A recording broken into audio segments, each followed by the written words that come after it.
નમસ્કાર. રાજપીપળા નગરપાલિકાના ખાડા વહીવટના કારણે રાજપીપળા સ્ટેશન રોડના ખાડાઓનો ભંડાર જોવા મળી રહ્યો છે.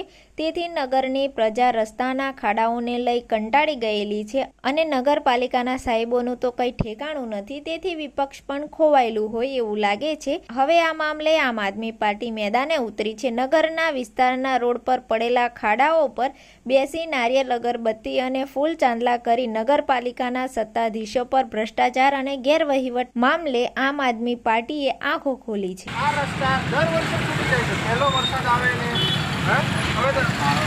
હવે આ તમે અમારી આજુબાજુમાં જુઓ, આ ઈંટના ઘડિયા નાખ્યા છે.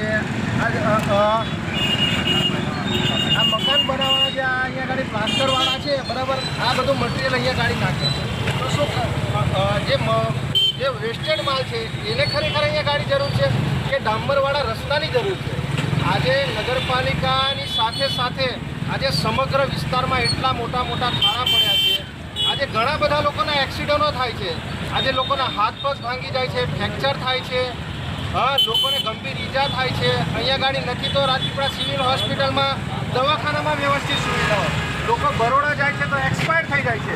તો આ ભારતીય જનતા પાર્ટીના નેતાઓ જે નગરપાલિકામાં બેઠા છે, જે તાલુકા પંચાયત, જે જિલ્લા પંચાયતમાં શાસન કરે છે, જે આજે ધારાસભ્ય, સાંસદ સભ્ય, ગુજરાતમાં એમની સરકાર છે, કેન્દ્રમાં એમની સરકાર છે, પણ તેમ છતાં આજે હમણાં ખબર જ નથી પડતી કે રસ્તામાં ખાડો છે કે ખાડામાં રસ્તો છે, એ જ ખબર નથી પડતી.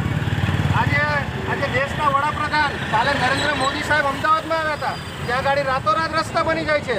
આ પ્રજા અહીંયા ગાડી માચીસથી લઈને એક જહાજ લે ત્યાં સુધી એ લોકો ટેક્સ ભરે છે.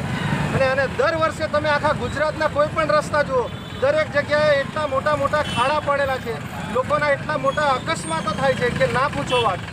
એટલે ભારતીય જનતા પાર્ટીના નેતાઓ અને નગરપાલિકા અને તમામ પદાધિકારીઓને અમે કહેવા માંગીએ છીએ કે ભગવાન એમને સદબુદ્ધિ આપે, સદશક્તિ આપે, કે જેથી કરીને આ રોડ રસ્તામાં જે ભ્રષ્ટાચારો થાય છે એ ભ્રષ્ટાચારો ના થાય અને જે પ્રજા ટેક્સ ચૂકવી રહી છે એનાથી યોગ્ય વ્યવસ્થિત રસ્તાઓ બનાવે.